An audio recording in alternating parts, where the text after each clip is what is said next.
d'interface. Effectivement, le contrat d'interface va représenter donc, les différentes fonctionnalités mises à disposition par une API. Et donc, dans ce modèle-là, les entreprises vont, le challenge des entreprises, c'est justement de développer de plus en plus d'API et faire en sorte qu'elles soient utilisées convenablement. Donc derrière, on a un ensemble de challenges comme l'ouverture, la performance, la monétisation, le DevOps. Et effectivement, derrière, par où commencer? Une des possibilités, c'est d'utiliser un outil. Et un outil qui est disponible sur le marché, c'est l'API Management. Donc, derrière, effectivement, une entreprise va avoir son back-end, on va avoir des consommateurs, et l'API Management va s'insérer entre les deux. Ça va être une couche intermédiaire. Et l'objectif de cette API Management va être le suivant. Ça va vous permettre de gérer un catalogue de services, puisque toutes les API toutes les API de l'entreprise peuvent être référencées dans cette couche intermédiaire. Derrière, ça va potentiellement favoriser l'innovation, puisque grâce à ce catalogue de services, on se rendra compte plus facilement des différentes fonctionnalités proposées par l'entreprise, et on va pouvoir les exploiter pour créer de nouvelles applications. Cette couche d'API Management va représenter une vitrine en fait de l'entreprise, aussi bien pour des usages internes que pour des usages externes, surtout si vous voulez faire de la monétisation. Et bien sûr, avoir une couche intermédiaire va vous permettre de gérer plus facilement la sécurité. Avec une seule couche, vous allez pouvoir effectuer les différents paramétrages qui vont vous permettre de donner l'accès ou non aux différentes applications consommatrices de votre entreprise. La solution qu'on se propose de vous présenter ce soir, ça va être Azure API Management, qui est une solution disponible directement sur le cloud de Microsoft. Elle présente plusieurs avantages. Un des avantages, pour vous lister les avantages, si vous disposez d'une souscription Azure, vous allez pouvoir créer en quelques dizaines de minutes un API Management et l'utiliser directement.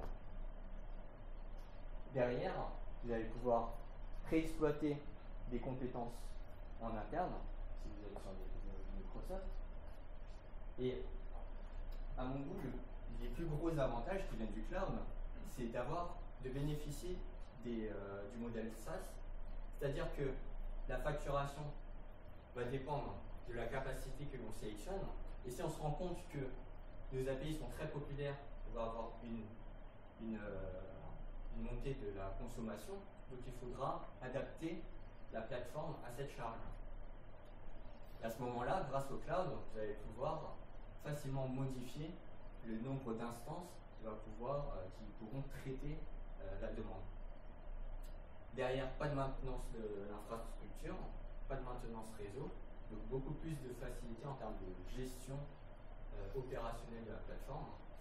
Et si vous souhaitez faire du déploiement multi-région à l'international, si vous mettez à disposition des API qui sont disponibles en Europe, ou en Amérique, en Asie, la plateforme cloud de Microsoft va vous permettre de déployer facilement l'API Management sur ces différentes plaques. Pour aller dans le concept de l'API Management, on va noter plusieurs éléments.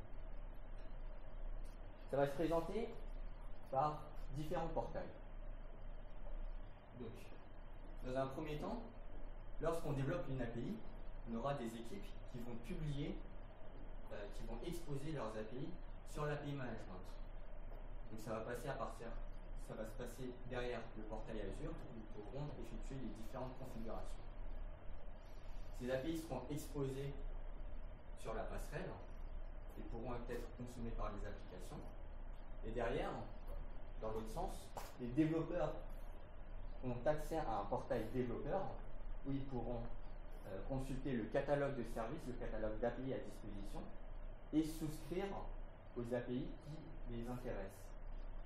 Derrière, ils pourront les tester directement, avoir des exemples de code, avoir accès à la documentation. Donc justement, dans les deux sens, l'idée c'est de favoriser l'innovation et entre les différentes populations qui travaillent autour des API. Donc, la démo, c'est bon. La petite démo. Alors.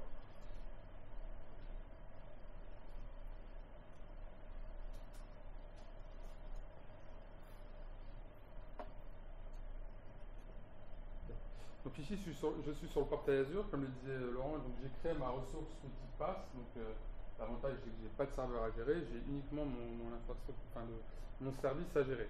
Donc ici, j'ai mon API qui représente mon back-end avec son contrat d'interface, représenté par Swagger et la documentation. Donc ici, très rapidement, on va voir on a la possibilité d'exposer en fait ces API sur le portail en utilisant le Swagger en quelques clics. Si ça vaut bien. Voilà. Donc ici, je spécifie l'URL de mon Swagger. Il va aller récupérer pour découvrir en fait le nom de l'API et les éléments. Ensuite, ici, je vais choisir un produit. Donc, Laurent va revenir un peu plus dans quelques instants sur la notion de produit. Et je vais créer mon API. Voilà, ici, à partir de là, une fois que c'est fait, j'ai exposé mon API. Donc, elle est sécurisée. Donc, je l'ai publiée, je peux la manager, je peux la monitorer et je peux également inclure des éléments de sécurité sur cette instance de l'API management. Donc, ici, on voit que j'ai mes méthodes de mon API qui sont proxifiées, on va dire, qui sont exposées telles quelles. Donc, un des autres avantages de la plateforme, c'est qu'on a un portail développeur qui est assez bien fait. Et c'est clé dans l'adoption en fait de nos API et la consommation par les autres développeurs. Donc ici, j'ai la possibilité.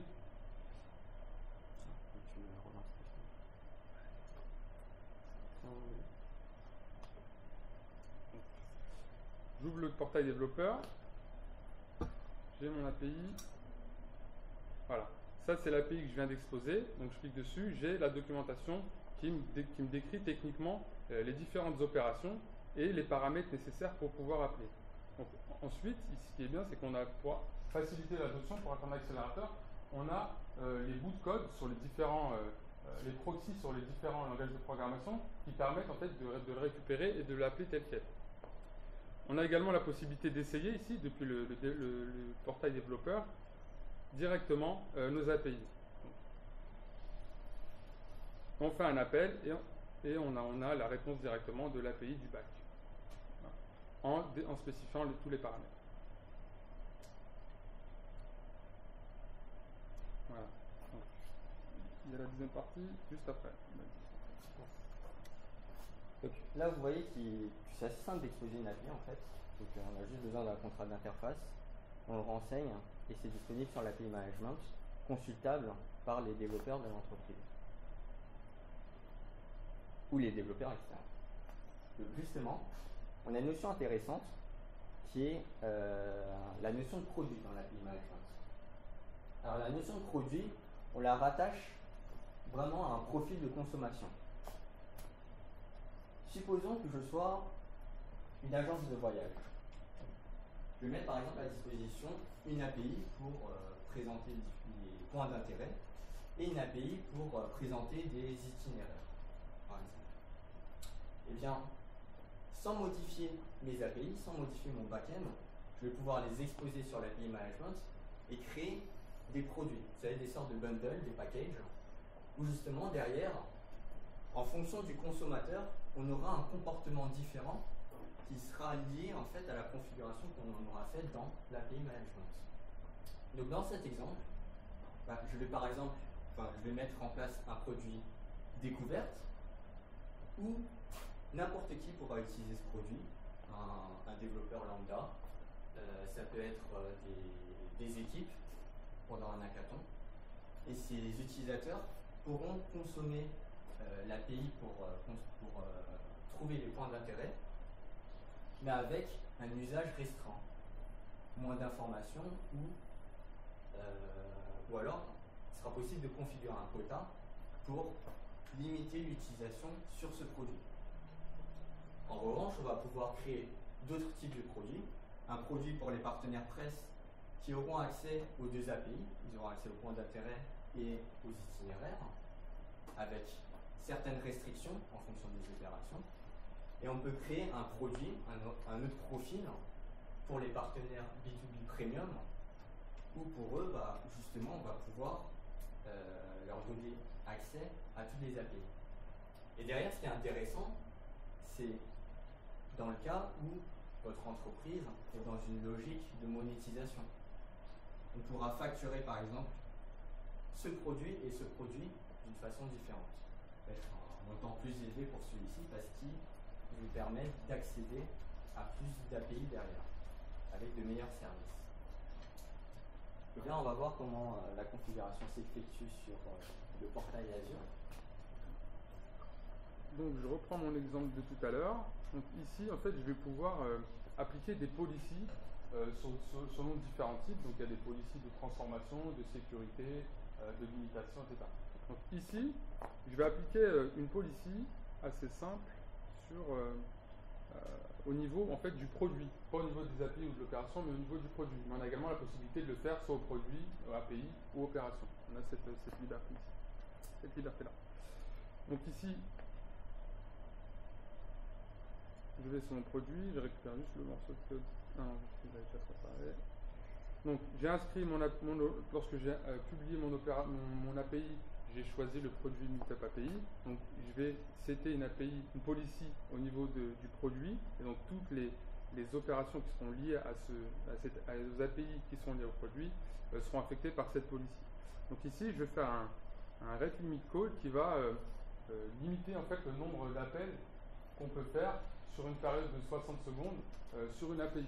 Donc si on veut créer des policies de sécurité ou de limitation, on peut le faire assez simplement via le portail. Donc c'est à partir de toutes les opérations qu'on fait ici via le portail, elles sont industrialisables via des outils ALM, Azure DevOps, d'autres outils via du scripting. Donc ici, je sauvegarde. Je vais juste ajouter un élément.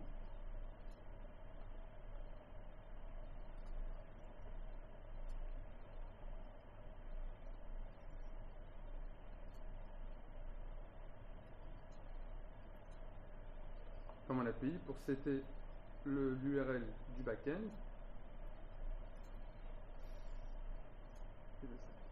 Donc ici, si je reviens sur mon portail, donc je suis en tant que développeur qui veut consommer l'API, je veux appeler ces API pour récupérer les informations.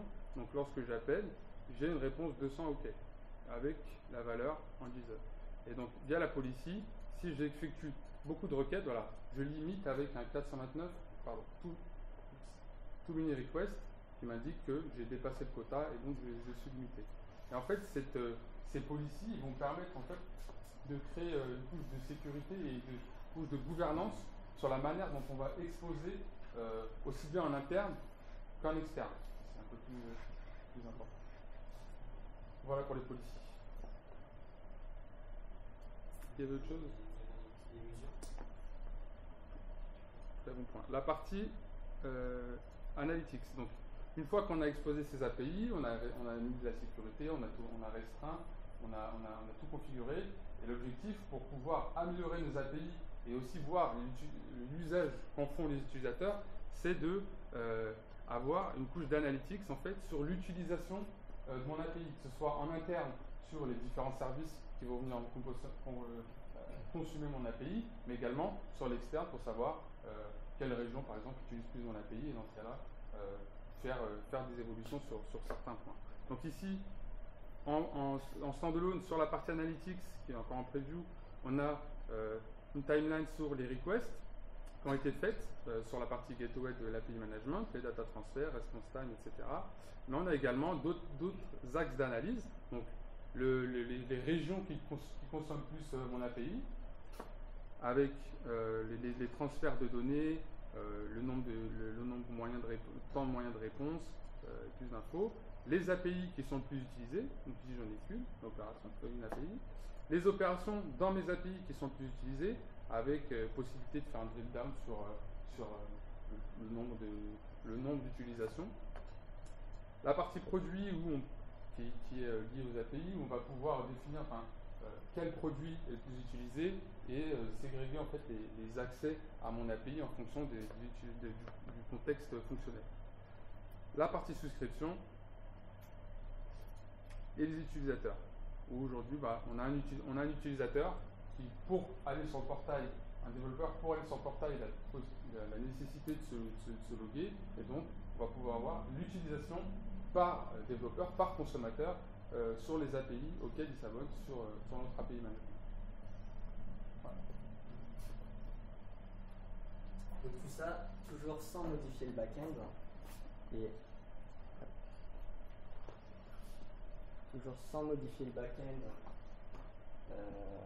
en utilisant les produits, en utilisant les policies, on arrive à personnaliser la requête.